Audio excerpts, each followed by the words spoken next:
नमस्कार बच्चों, मैं गौरव शर्मा स्वागत करता हूं आप सभी का आपके अपने YouTube चैनल अध्ययन कोचिंग पॉइंट में। तो दोस्तों, जैसे कि आपको पता है हम ग्रुप डी की सीरीज लेके चल रहे हैं। उसमें हम आपको 6 टेस्ट ऑलरेडी करा चुके हैं। आज जो है हम जो 7वें टेस्ट को कराएंगे। 7वें टेस्ट की बारी है आज। और जैसे कि आपको पता है कि हम प्रीवियस ईयर के क्वेश्चन ले रहे हैं जो कि ग्रुप डी और NTPC में आए हुए हैं। अगर आपने हमारा चैनल सब्सक्राइब नहीं किया है तो अभी जाके सब्सक्राइब कर लें, क्योंकि हम वही क्वेश्चन करा रहे हैं जो पेपर में आए हुए हैं प्रीवियस ईयर। और आपको पता है प्रीवियस ईयर ही ज़्यादातर रिपीट होते हैं। ठीक है, चलिए तो आगे चलते हैं। तो क्वेश्चन सबसे पहले आ जाता है हमारा आधुनिक आवर्त सारणी। आधुनिक आवर्त सारणी के किस वर्ग में पूर्ण आवरण वाले संयोजी इलेक्ट्रॉन है। मतलब कहने का ये है जिनकी जो संयोजकता है वो बिल्कुल शून्य है, मतलब उनकी कक्षाएं पूरी भरी हुई हैं, ये आपको बताना है। ठीक है, तो इसका सही आंसर हो जाएगा ऑप्शन नंबर बी 18। जैसा कि आपको पता है हमारी आधुनिक आवर्त सारणी में 7 आवर्त हैं और 18 जो हैं वर्ग हैं। ठीक है, 7 आवर्त हैं और 18 क्या हैं, वर्ग हैं। ठीक है, तो ये 18वां जो वर्ग होता है ये पूर्ण भरा हुआ होता है और ये एक्रिय गैसों का एक जो होता है वर्ग होता है। ठीक है, और इसे शून्य समूह के नाम से भी जाना जाता है। कभी कभी ये शून्य समूह के नाम से भी जान लिया जाता है। इन गैसों को नोबेल गैस भी कहा जाता है। अगर आप लोगों की कमेंट में रिक्वायरमेंट है कि आधुनिक आवर्त सारणी के बारे में सब कुछ पढ़ाइए, तो मैं अगली वीडियो जो है मैं आधुनिक आवर्त सारणी के ऊपर भी लेके आऊँगा। उसमें से मैं आपको बताता हूँ कि ग्रुप डी में कम से कम 3 क्वेश्चन आवर्त सारणी से लगते हैं। कम से कम 3 क्वेश्चन आते हैं कि क्या, कौन सी धातु है, कौन सी उपधातु है, कौन सी अधातुएं हैं, कौन से वर्ग में रखा गया है, जिसका इसका परमाणु क्रमांक क्या है। इस तरह के क्वेश्चन जो है वो अक्सर पूछे जाते हैं, ये आपको पता होना चाहिए। ठीक है, तो संयोजी इलेक्ट्रॉन ये पूर्ण भरा हुआ वही होगा जिसके अंतिम कक्षा में 8 इलेक्ट्रॉन होंगे, और जितनी भी एक्रिय गैसें हैं वो सभी उनकी अंतिम कक्षा में 8 इलेक्ट्रॉन होते हैं। बस केवल ये भी क्वेश्चन आया हुआ है कि कौन से एक्रिय गैस है जिसकी अंतिम कक्षा में 8 इलेक्ट्रॉन नहीं होते, तो वो है हीलियम, क्योंकि हीलियम जो है उसमें केवल 2 ही होते हैं। बात समझ में आ रही है? चलिए आगे चलते हैं। फिर देखो आधुनिक आवर्त सारणी से दूसरा क्वेश्चन है। मैं कह रहा हूँ ना, यहाँ से 2 से 3 क्वेश्चन आपको मिलते हैं। ये कह रहा है आधुनिक आवर्त सारणी के किस आवर्त में 32 तत्व हैं। आधुनिक आवर्त सारणी के किस आवर्त में 32 तत्व हैं, ये आपको बताना है। ठीक है, तो जैसे कि मैंने आपको बताया था, आवर्त जो होते हैं, आवर्तों की जो संख्या होती है वो कितनी होती है, टोटल 7 होती है। जबकि वर्गों की संख्या जो होती है वो कितनी होती है, 18 होती है। ये अभी मैं आपको ऑलरेडी बता चुका हूँ। ठीक है, तो ये पूछ रहा कौन से आवर्त में सब 32 तत्व होते हैं। ठीक है, तो 32 जो तत्व होते हैं वो 6 आवर्त में होते हैं। कौन से आवर्त में होते हैं, 6 में होते हैं। देखो अब उसके लिए मैं आपको बता देता हूँ कि पहले आवर्त में क्या होते हैं, दूसरे आवर्त में क्या होते हैं। ठीक है, तो इसके लिए आप ध्यान से देखें, जो पहला आवर्त होता है उसमें होते हैं 2 इलेक्ट्रॉन। ठीक है, जबकि दूसरा आवर्त होता है उसमें होते हैं 8 इलेक्ट्रॉन। तीसरा आवर्त होता है उसमें भी 8 आते हैं। चौथा आवर्त आता है उसमें 18 आते हैं। और 5वां आवर्त आता है उसमें भी 18 आते हैं। ठीक है, जबकि छठे आवर्त में आते हैं 32। और जबकि 7वें आवर्त में जितने भी शेष हैं या जितने भी बचे हुए हैं, टोटल 118 20 तत्व हैं, जितने भी 18 तक थे, जितने भी अब आगे मिलेंगे वो 7th में रखे जाएंगे। बात समझ में आ रही है? तो यही आपसे पूछा गया है। ठीक है, तो एक बात और मैं आपको बता दूं, ये आवर्त 6 और 7 जो हैं ये लैंथेनाइड, ये 6 को लैंथेनाइड और 7 को एक्टिनाइड श्रेणी में रखा गया है। 57 से लेके 71, जो 57 है, 57 से लेके 71 तक तो 6 में रखा गया है। किस में रखा गया है, 6 आवर्त में, जिसे हम लैंथेनाइड श्रेणी कहते हैं। जबकि इसमें 89 से लेके 103 तक किस में रखा गया है, एक्टिनाइड, किस में, 7th आवर्त में रखा गया है। ठीक है, ये आपको मैं, अगर आप एक रिक्वायरमेंट है आवर्त सारणी की वास्तव में, तो मुझे कमेंट में बताइए। मैं बिल्कुल अगली वीडियो में आपको बिल्कुल डिटेल से पढ़ाऊंगा। यहाँ से क्वेश्चन बचने वाला नहीं है आपसे। ठीक है, तो इसके में सबसे ज़्यादा जो 32 तत्व की अगर बात पूछी थी, तो 32 किस में होते हैं भाई, छठे में होते हैं। किस में होते हैं, छठे में। ऑप्शन नंबर इसका जो बी आंसर इसका बिल्कुल सही हो जाएगा। ठीक है, चलिए आगे चलते हैं।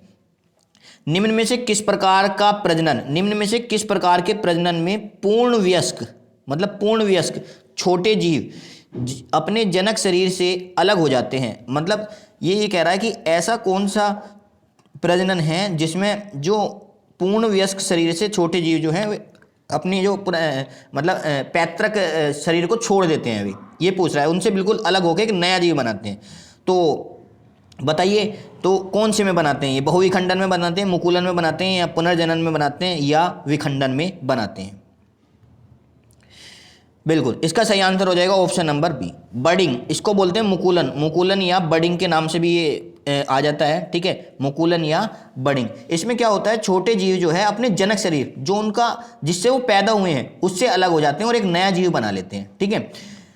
अगर हम बात करें एलिंगी प्रजनन की, तो वो 3 तरीके से होता है। मैं बार बार आपको हर वीडियो में ये बात बता रहा हूँ। एक तो बाइनरी फ्यूजन से होता है, द्विविखंडन से, दूसरा मल्टीपल बहुविभाजन से, और तीसरा होता है मुकुलन या बडिंग के द्वारा, ठीक है। तो ये एलिंगी जो 3 तरह का होता है, और ये एलिंगी होता किस में, ये आपको पता होना चाहिए। तो एक तो संघ पेरिफेरा में, किस में होता है, एक तो संघ पेरिफेरा, ध्यान से सुन लेना, पेपर में पूछा जा सकता है, संघ पेरिफेरा में होता है ये। और दूसरा होता है प्रोटोजोआ में, किस में होता है, प्रोटोजोआ में। प्रोटोजोआ कह सकते हो या आप क्या कह सकते हो, प्रतिजैविक, ठीक है, प्रतिजैविक भी आप कह सकते हो। तो इनमें जो है अलैंगिक और लैंगिक जो है दोनों तरह का होता है, बात समझ में आ रही है। तो पेरिफेरा की अगर हम बात करें, उसमें जो निषेचन होता है वो आंतरिक तरीके से होता है। तो ये सब चीज़ें हैं, इसके बारे में मैं डिस्कस कर चुका हूँ आपको। तो मुकुलन मतलब बर्डिंग के, कल मैंने आपको बताया था बाइनरी फ्यूजन और मल्टी फ्यूजन, और तीसरा था बर्डिंग या मुकुलन, ठीक है। चलिए, मुकुलन में बर्डिंग में ऐसा होता है, और ये अमीबा वगैरह में बनते रहते हैं, आपने देखा होगा। उनसे इनको अगर काट दोगे तो नए नए अमीबा पैरामीशिया ये क्या है, ये ऐसे हैं कि अगर उन्हें बीच में से अगर आप काट दोगे तो नया जीव बन जाएगा उनका, मरने के नहीं है। यही एक ऐसे एकमात्र जीव हैं जो कभी मरते नहीं है, नया जितने पीस करोगे उतने ही नए बन जाएगा। ये बात समझ में आ रही है। प्रकाश वर्ष द्वारा किसे नापा जाता है, जी हाँ, ये पेपर में बहुत बार पूछा जाता है कि प्रकाश वर्ष जो है ये किसकी यूनिट है, शक्ति की, दूरी की, ऊर्जा की, वेग की। और एक ऑप्शन और है यहाँ पे, ये प्रकाश लिख सकते हैं आप, क्या लिख सकते हैं, प्रकाश, ठीक है। 5 ऑप्शन मैंने दे दिया है, ठीक है। चलिए बताइए कौन सा आंसर इसका सही होगा। तो इसका सही आंसर होगा ऑप्शन नंबर बी, दूरी। दूरी का मात्रक होता है प्रकाश वर्ग, ठीक है। ये काफ़ी बड़ा मात्रक है, हालांकि सबसे बड़ा नहीं है। दूरी के अगर सबसे बड़े मात्रक की बात करें तो उसे कहा जाता है पारसेक। क्या कहा जाता है, पारसेक। ये पेपर में पूछा गया है कि दूरी का सबसे बड़ा मात्रक कौन सा होता है, पारसेक। चलिए प्रकाश वर्ष के बारे में देख लेते हैं। प्रकाश वर्ष का मीटर में क्या संबंध है, इसको देख लेते हैं। तो एक प्रकाश वर्ष बराबर जो होता है, मैं यहाँ LY लिख देता हूँ, एक लाइट ईयर से समझ जाना प्रकाश वर्ष है। 1 LY बराबर जो होता है वो 9.46, कितना, 9.46 गुना 10 की पावर 15 मीटर होता है। बात समझ में आ रहा है, 9.46 गुना 10 की पावर 15 मीटर होता है। किस में होता है, ये मीटर में, ये ध्यान रखना है, ठीक है।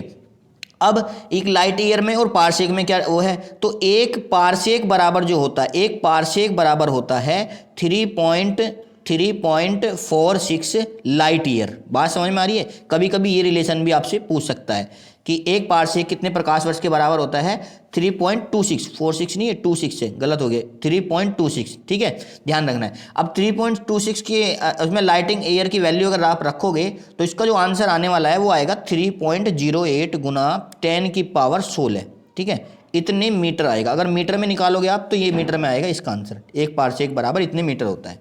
बात समझ में आ रही है। तो ये पेपर में आ सकता है, जितनी बातें मैंने बताई हैं इन सबको नोट करते चलें, ठीक है। चलिए उसके बाद आता है 5 ओम प्रतिरोध वाले तार को 2 गुना कर दिया जाए, मतलब लंबाई बढ़ा दी जा रही है, ठीक है। तो तार का नया प्रतिरोध कितना होगा, तो बताइए नया प्रतिरोध कितना होगा। ये कह रहा है कि 5 ओम का प्रतिरोध है जी, ठीक है, और उसके तार को 2 गुना कर रहे हैं, तार की लंबाई बढ़ा रहे हैं। क्या बढ़ा रहे हैं, तार की लंबाई बढ़ा रहे हैं। तो अब ये पूछ रहा है तो उसका प्रतिरोध क्या होगा। सबसे पहले तो आपको पता होना चाहिए कि किसी चालक का प्रतिरोध जो है पदार्थ की प्रकृति पर निर्भर करता है।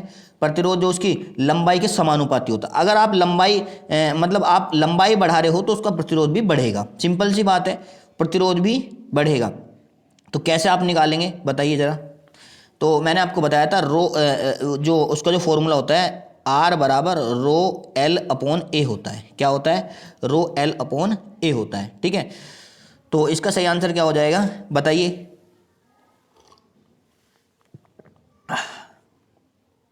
चलिए, तो इसका आंसर जो होगा वो किस हिसाब से होगा, मैंने आपको बताया था कि प्रतिरोध जो डायरेक्टली प्रोपोर्शनल होता है वो लेंथ के होता है, ठीक है, लेंथ के होता है, उसकी प्रकृति पर निर्भर करता है। अब आपसे ये कह रहा है कि 5 ओम का प्रतिरोध है, लंबाई को दुगनी कर दें, इन सबको कांस्टेंट मान लो, इसको भी 1 मान लो, इसको भी 1 मान लो। R की वैल्यू हमने रख दी है 5, ठीक है, और L का कर दिया 2L, ठीक है, वो सब 1 है। तो 2 से अगर इसे हम काटेंगे तो कितना आएगा, 2.5 ओम, कितना आएगा, 2.5 ओम।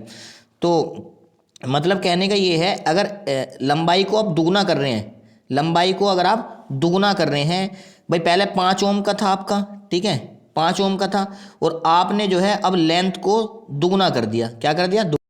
तो जैसे कि डायरेक्टली प्रोपोर्शनल मैंने आपको बताया है, तो उसके हिसाब से देखो आप यहाँ एक बात समझेंगे कि R बराबर मैंने आपको बताया कि रो L अपॉन ए होता है। थोड़ी देर के लिए रो को और ए को ख़त्म कर दो आप, ठीक है। तो ये R डायरेक्टली प्रोपोर्शनल है L के, ठीक है। तो R1 बटे अगर मैं L1 लिख दूँ, यहाँ R2 बटे L2 लिख दूँ, तो आप इनकी वैल्यू निकाल सकते हो। यहाँ पे क्या करेंगे आप, R1 की वैल्यू कितनी है जी? 5 ओम, ठीक है। लंबाई की L1 की कितनी? 1 मीटर, ठीक है। और ये R2 की वैल्यू हमसे पूछ रहा है, ठीक है, और इसे लंबाई को दुगना कर रहा है, तो 5 दूनी 10 हो जाएगा।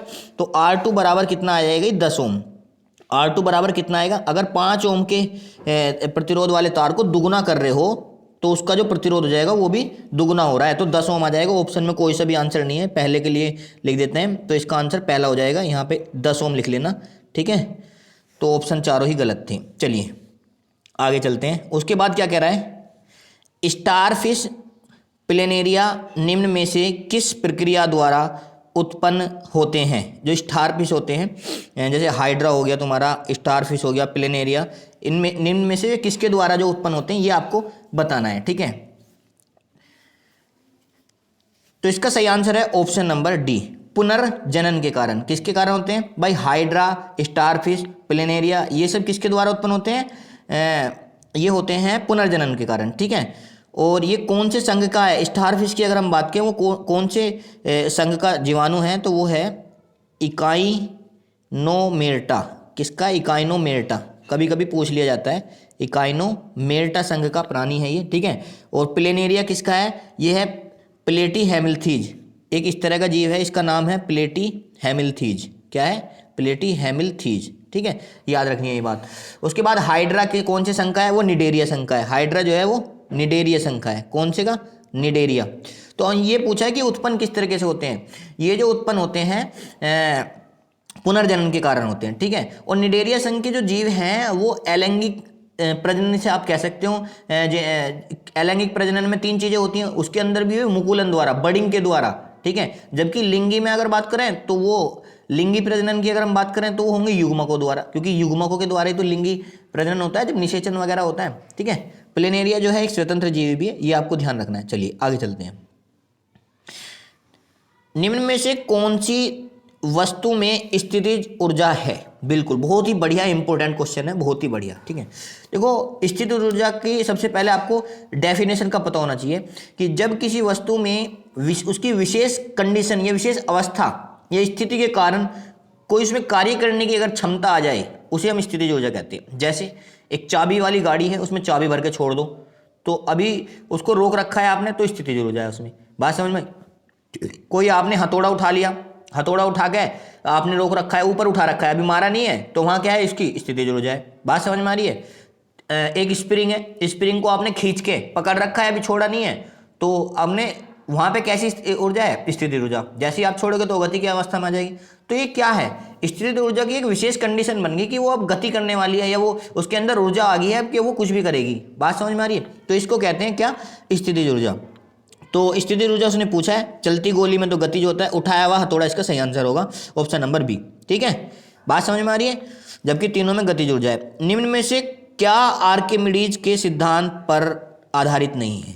ठीक है, आर्किमिडीज के सिद्धांत पर क्या आधारित नहीं है? सबसे पहले तो आर्किमिडीज का सिद्धांत आपको पता होना चाहिए। जब किसी वस्तु को द्रव में जो है डुबाया जाता है तो उसके भार में आभासी कमी हमें महसूस होती है, और वो आभासी कमी जो है किसके कारण महसूस होती है? आर्किमिडीज का सिद्धांत जो है यही बताता है कि उसके भार में जो आभासी कमी होती है, ठीक है, वो उसके भार के बराबर होती है। उस वस्तु के ने जितना भी जल हटाया है उस जल के भार के बराबर होती है। बात समझ में आ रही है? ये है आर्किमिडीज का सिद्धांत कि जितना भी उसने जल हटाया है उसके भार के बराबर जो है वो आभासी कमी उसको महसूस होती है, ठीक है। ये था आर्किमिडीज का सिद्धांत।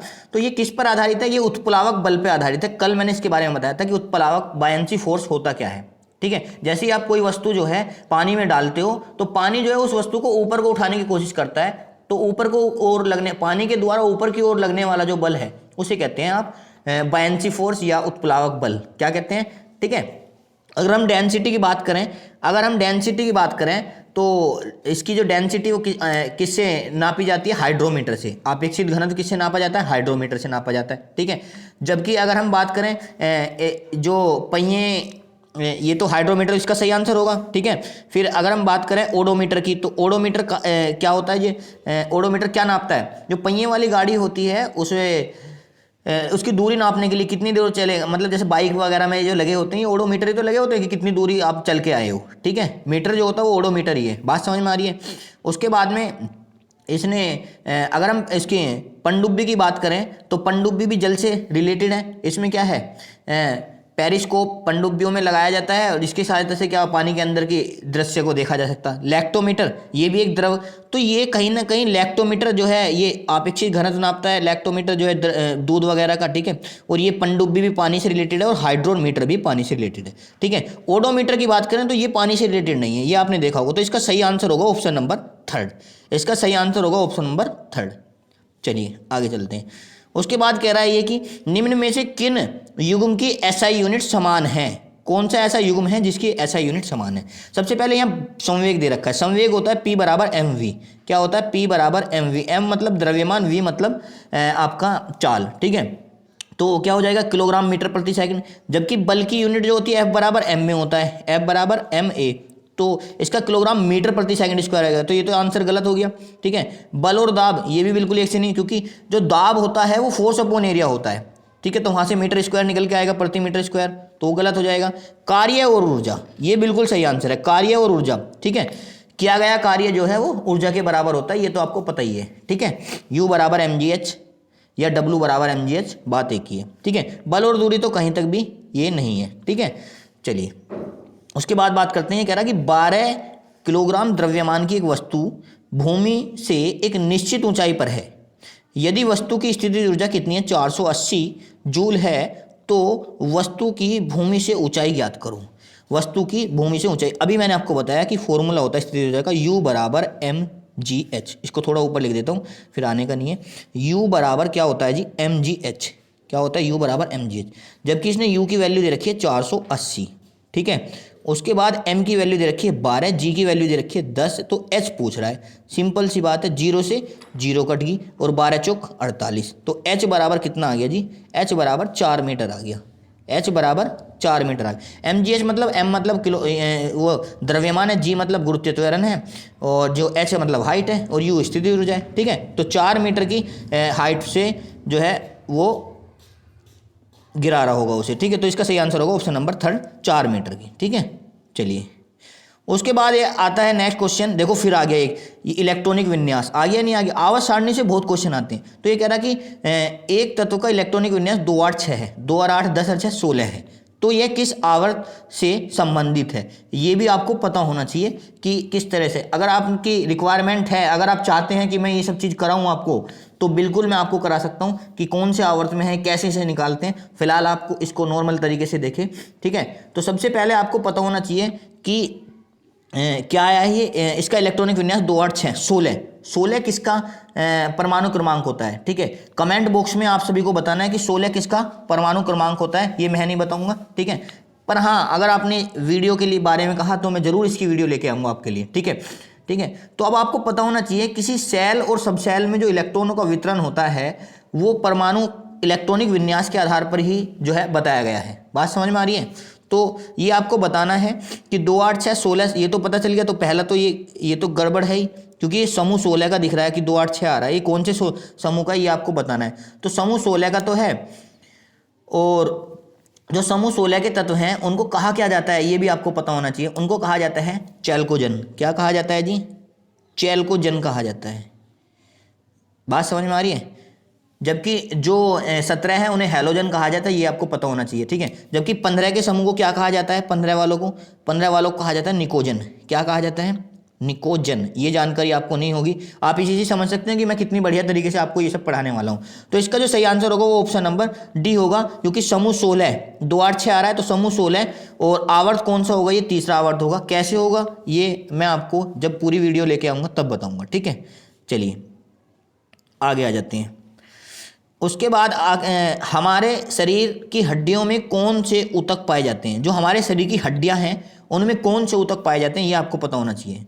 भाई हड्डियां हैं वो आपस में जुड़ी रहती हैं, जोड़ने का काम कौन करते हैं, संयोजी ऊतक। तो इसका सही आंसर ऑप्शन नंबर थर्ड हो जाएगा, संयोजी ऊतक होते हैं, ये तो आपको पता ही। अब संयोजी ऊतक भी कई तरह के होते हैं, तरल संयोजी हो सकते हैं जैसे कि रुधिर और लसिका वगैरह होते हैं, ये तरल संयोजी ऊतक होते हैं, ठीक है। तो हड्डियों से हड्डियों को जोड़ने वाले ये भी इस तरह का क्वेश्चन आया था कि देखो नीचे से नीचे यही क्वेश्चन है, हड्डियों को हड्डियों से जोड़ने वाला, इसके बारे में बाद में बात करेंगे। तो सबसे पहले ये पता होना चाहिए कि हमारे शरीर की हड्डियों को पूछा गया, जबकि अधिचर्मिक भी होते हैं, त्वचा में होते हैं, ये होते हैं ऊपर त्वचा में। तो हमसे पूछा गया हड्डियों में कौन से होते हैं, तो हड्डियों में तो संयोजी होते हैं क्योंकि हड्डियां आपस में जुड़ी हुई होती हैं। बात समझ में आ रही है आप लोगों को, नहीं आ रही, ठीक है। तो चलिए, तो कंकाल जो होता है ना ऊतक, वो दो तरह का होता है। एक तो उपस्थि होती है, उसमें उपस्थि मतलब एक लचीली हड्डी कह सकते हो उसे, उपस्थि। और दूसरा होता है अस्थि, जो मजबूत हड्डी होती है। बात समझ में आ रही है। उपस्थि जो है वो एक लसलसा होता है, मैट्रिक्स जैसा होता है, मतलब वो प्रोटीन और जो आपका प्रोटीन प्लस ग्लूकोज से मिलके बना हुआ होता है, ठीक है। तो बहुत जो उसे आपने देखा होगा, नाक की हड्डी और कान की हड्डियों को हम ऐसे हिला लेते हैं, तो ये क्या है, ये उपस्थित तो है हमारी। बात समझ में आ रही है। चलिए, तो कंकाल जो दो तरीके से बना हुआ होता है। उसके बाद आता है कि हड्डियों को हड्डियों से जोड़ने वाला, हड्डियों को हड्डियों से जोड़ने वाले को क्या कहा जाता है, ठीक है। तो स्नायु बंध, आरलर स्नायु या उपस्थि, ठीक है। तो देखो उसको कहा जाता है लिंगामेंट। हड्डियों से हड्डियों को कौन जोड़ता है, लिंगामेंट जोड़ता है, ठीक है। परंतु यहाँ दो चीज दे रखी है, लिंगामेंट स्नायु को कहते हैं, पर जब यहाँ स्नायु बंध दे दिया तो आपको आंसर ए लगाना होगा, स्नायु बंध, ना कि स्नायु लगाना होगा। स्नायु लिंगामेंट होता है तो आपको ये लगाना होगा क्योंकि हड्डियों को हड्डियों से जोड़ता है, पूछा है। बात समझ में आ रही है। हड्डियों को हड्डियों से एक बॉन्ड ही तो जोड़ता है, तो इसका आंसर ये होगा। बात समझ में आ रही है। उसके बाद जो हम बात करते हैं, उसके बाद जो हम बात 5 मिनट, उसके बाद जो हम बात करते हैं मैट्रिक्स की। तो मैट्रिक्स में क्या होता है, मैट्रिक्स मैंने आपको बताया, उसमें कैल्शियम फास्फोरस के लवण पाए जाते हैं। ऑस्टियोब्लास्ट एक क्या है, कठोर मैट्रिक्स है, ठीक है। तो ये सब चीजें हैं, इनके बारे में डिस्कस बाद में करेंगे। चलिए आगे चलते हैं। ये साइन बताना है आपको, ये साइन कैसा है, ये साइन किसका है, ठीक है, ये किसका प्रतिनिधित्व करता है, ठीक है। देखो अगर इस पे ये एरो ना लगा हुआ होता तो यहाँ से हम बता सकते थे कि ये प्रतिरोध का मात्रक है। किसका, ये प्रतिरोध का साइन है, किसका साइन है, ये प्रतिरोध का। परंतु अगर इस पे ये एरो बन गया ना ये, तो इसका मतलब ये धारा को नियंत्रित कर रहा है। किसको नियंत्रित कर रहा है, धारा को नियंत्रित। तो ये एक धारा नियंत्रक है। क्या है ये, धारा नियंत्रक। ऑप्शन नंबर बी इसका सही आंसर होगा। दिया हुआ चिन्ह काय का है, ये धारक का है, सॉरी धारा नियंत्रक का है। आगे चलते हैं। ये इंपॉर्टेंट क्वेश्चन नहीं, हालांकि इस तरह के क्वेश्चन को आप छोड़ भी सकते हो, बड़ा क्वेश्चन है, देख के डर भी जाते हैं बच्चे, पर डरना नहीं है, फिर भी हम इसे बताने की कोशिश करते हैं, ठीक है। आपको पता होना चाहिए। चलिए, तो इसमें ये क्या कह रहा है, ठीक है, इसमें आप ध्यान से समझेंगे। किसी दिए गए समय में जमीन से ऊपर उड़ रहे रॉकेट की ऊंचाई का जो सूत्र है ये दे रखा है, ये इन्होंने सूत्र दे रखा है, ठीक है। अब आपको इसमें बताना है कि जहाँ टी जो है वो उसके प्रक्षेपित होने के बाद ऊपर जाने में लगा समय है, जबकि एच बराबर क्या है, टी समय में भूतल के रॉकेट की ऊंचाई जमीन से टकराते समय और रॉकेट की ऊंचाई जो थी वो उस समय क्या थी, वो 0 थी। ये इन्होंने बता दिया साफ साफ कि टकराते समय जो है रॉकेट की जो ऊंचाई थी वो कितनी थी, 0 थी। अब इन्होंने बताया कि जमीन के समय जो ऊंचाई है ये जो होगा, इस क्वेश्चन में आपसे साफ साफ पूछा गया है कि वो कितने समय बाद रॉकेट जमीन से टकराएगा। देखो एक आपको जो रिएक्शन दे रखी है ये 119 टी माइनस 70 स्क्वायर है, ये क्या है, 70 स्क्वायर, ठीक है। ये कह रहा है एच बराबर 0 है, तो आपने 0 रख दिया, 0 बराबर 119 टी, एच बराबर क्योंकि हाइट 0 है ना, टकराते समय कितनी है, 0 है, ठीक है। 119 टी माइनस 7 टी स्क्वायर, ठीक है, कितना कर दिया, 7 टी स्क्वायर, ठीक है। तो अब जब क्या करेंगे आप, 119 टी इधर आ जाएगा 0, ये 70 स्क्वायर को आप इधर लेंगे, 70 स्क्वायर बराबर आ गया आपका कितना, 119 टी। टी से टी आप काट सकते हैं या आप इधर ले जाके टी से टी की एक पावर कट जाएगी, तो 7 से 119 कट जाएगा 17 बार, कितने बार कट जाएगा, 17, तो उधर एक टी बचेगा, तो टी बराबर आ जाएगा आपका 17 सेकंड। आप कैलकुलेशन कर लेना, कोई दिक्कत नहीं है, ठीक है, बहुत ही सिंपल है, 17 सेकंड इसका आंसर आ जाएगा। ऑप्शन नंबर डी इसका बिल्कुल सही आंसर होगा। देखने में हार्ड लग रहा है, आपको पेशेंस बना के रखना है, कुछ भी हार्ड नहीं आता, कुछ भी, ठीक है, चीज़ें समझते चलना है। चलिए आगे चलते हैं। ये कह रहा है जब प्रकाश विरल माध्यम से सघन माध्यम में जाता है, जब प्रकाश विरल माध्यम से सघन माध्यम में जाता है, प्रवेश करता है, तो क्या होता है। अब आप देखो, एक खुले माध्यम से एक खुली छूट आपको मिली हुई है और उससे आप सघन माध्यम, एक बंद माध्यम में जा रहे हो, तो आपकी जो है बंदी से आप पर लगा दी जाएंगी, और बंदी से आप पर लगा जाएंगी तो आप उस तरीके से काम नहीं कर सकते जिस तरीके से आप खुले माहौल में काम कर सकते थे। बात समझ में आ रही है।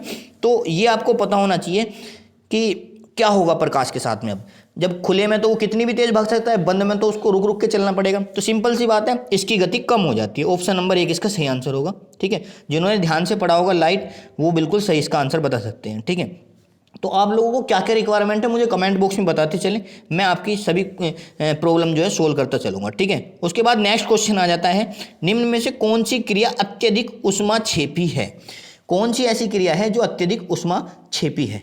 सबसे पहले आपको ये पता होना चाहिए, ऊष्माक्षेपी और जो ये क्रियाएं होती हैं इसमें दो तरह की होती हैं, एक ऊष्माक्षेपी और एक ऊष्माशोषी। जिसमें ऊष्मा का अवशोषण होता है उसे ऊष्माशोषी कहते हैं, जिसमें ऊष्मा निकलती है उसमें क्या होता है, उसे कहते हैं ऊष्माक्षेपी। मतलब जिस अभिक्रिया को करने के लिए ऊष्मा की जरूरत होती है उसे कहते हैं ऊष्माशोषी अभिक्रिया।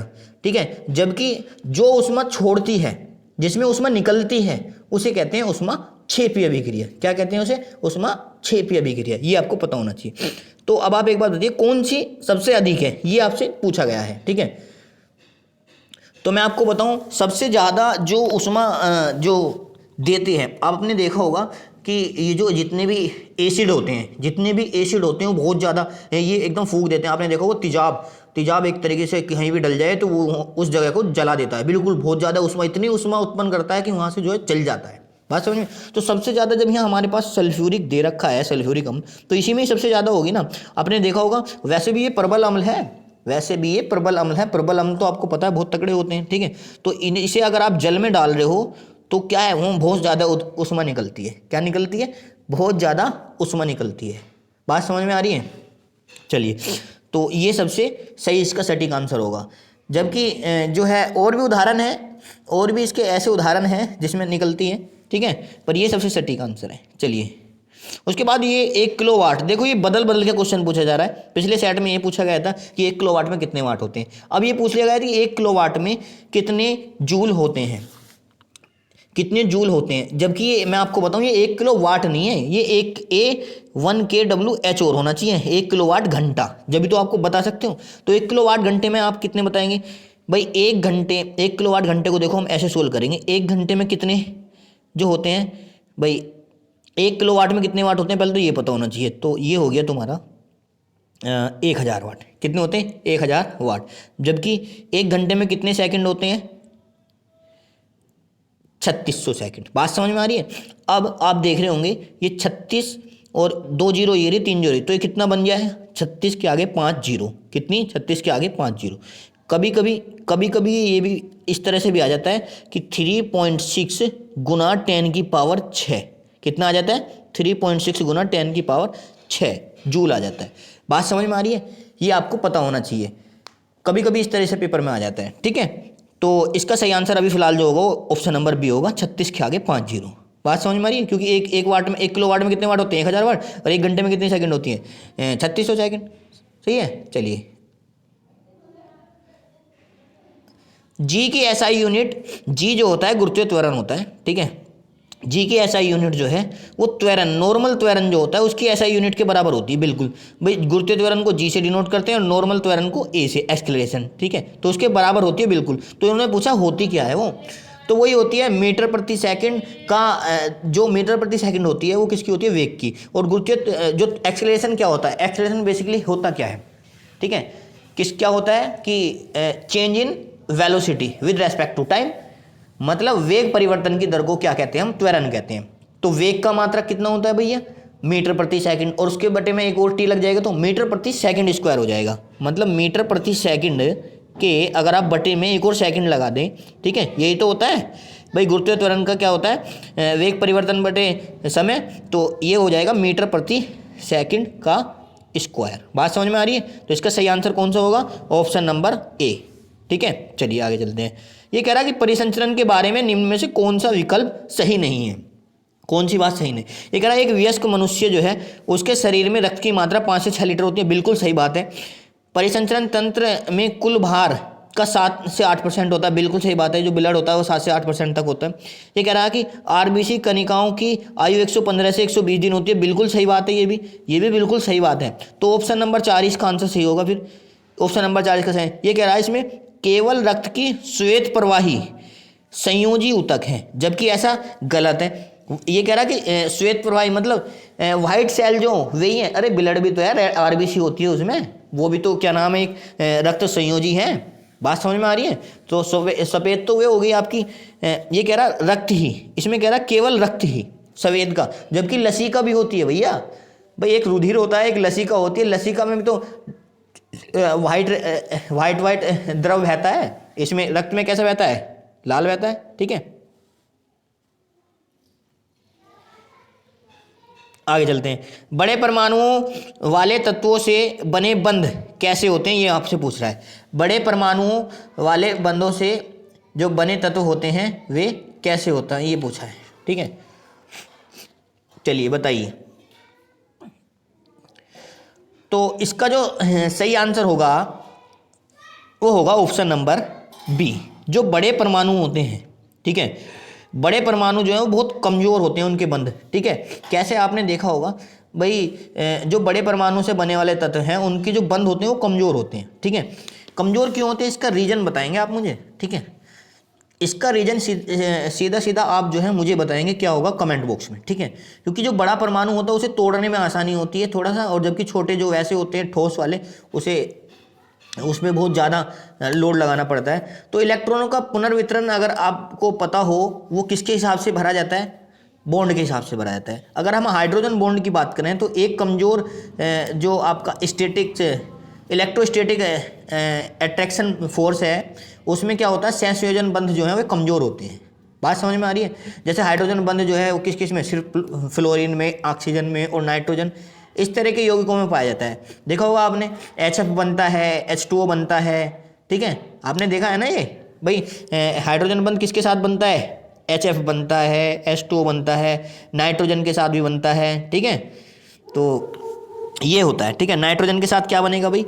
नाइट्रोजन के साथ तो ये बनेगा ना H3N। क्या बनेगा? H3N। ठीक है, तो इस तरीके से ये बंध बनता है। तो इसका सही आंसर ऑप्शन नंबर तो ये बी हो जाएगा, बहुत कमज़ोर होते हैं। दांतों का टूटना, दांत कब से क्षरित होने शुरू कर देते हैं?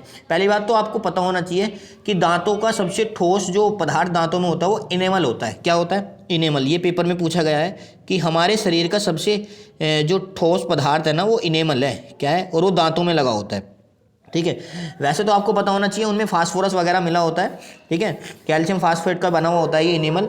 इनेमल की अगर हम बात करें ये किसका होता है? कैल्शियम फास्फेट का ये बना होता है, कैल्शियम फास्फेट का।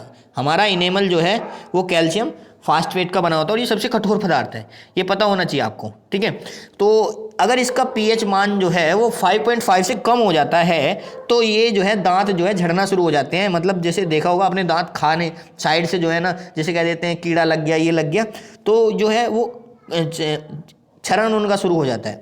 इसका आंसर होगा ऑप्शन नंबर बी। बात समझ में आ रही है? और अगर पीएच की बात करें तो पीएच बहुत सारे हैं। जबकि देखो अगर मैं पीएच की बात करूं, वर्षा के जल का कभी कभी पीएच पूछ लिया जाता है तो वो कितना होता है भाई? 5.6 होता है। जबकि ब्लड का पूछ लिया जाता है, कल ही मैंने आपको बताया 7.4 होता है। जबकि जल का पूछ लिया जाता है कितना होता है? उदासीन होता है, 7 होता है। ठीक है, और हमारे शरीर का, ब्लड को छोड़कर हमारे शरीर का पीएच जो है वो कितना होता है? 7.8 होता है। ये ध्यान रखना, ब्लड का 7.4 होता है, जबकि हमारे शरीर की जो परास है वो 7.8 तक के पीएच पर काम करती है, 7 से 7.8, इसलिए तो ब्लड का 7.4 होता है। बात समझ में आ रहा? और अगर लार की बात करें तो उसका होता है 6.5। कितना होता है लार का? 6.5। चलिए आगे चलते हैं, ये सभी लिख सकते हैं आप। उसके बाद आता है कि किसी पिंड का भार उत्तरी ध्रुव व विषुवत रेखा पर क्रम से WP और WE है। पोल मतलब पोल, और ये है ये आपका इक्वेटर। ठीक है, यदि पृथ्वी का घूर्णन रुक जाए तो क्या होगा? अगर पृथ्वी का घूर्णन रोक दें तो क्या होगा? ठीक है, बताइए क्या होगा? तो बिल्कुल सही, इसका आंसर ऑप्शन नंबर बी होगा। अगर पृथ्वी का घूर्णन रोक दिया जाए, ठीक है, तो WP में कोई परिवर्तन नहीं होगा। WP में कोई परिवर्तन नहीं होगा, ये आपको पता होना चाहिए। जबकि WE में परिवर्तन हो सकता है, WE में परिवर्तन हो सकता है, WP में परिवर्तन नहीं होगा। ठीक है, अगर पृथ्वी का घूर्णन रुक जाए। बात समझ में आ रही है? चलिए, क्योंकि घूर्णन जो है वो आपने देखा होगा, अपनी अक्ष पर घूमना जो है वो घूर्णन कहलाता है, जबकि परिक्रमण जो है वो चक्कर लगाना उसका परिक्रमण कहलाता है। ये आपको पता होना चाहिए। चलिए आगे चलते हैं। नेक्स्ट क्वेश्चन है आपका, निम्न में से किस तत्व के प्रतीक में केवल एक अक्षर होता है? बहुत ही बढ़िया क्वेश्चन है, एक अक्षर। कैल्शियम में तो 2 होते हैं भाई, Ca। ठीक है, तांबे में भी 2 होते हैं, Cu। क्लोरीन में भी 2 होते हैं, Cl।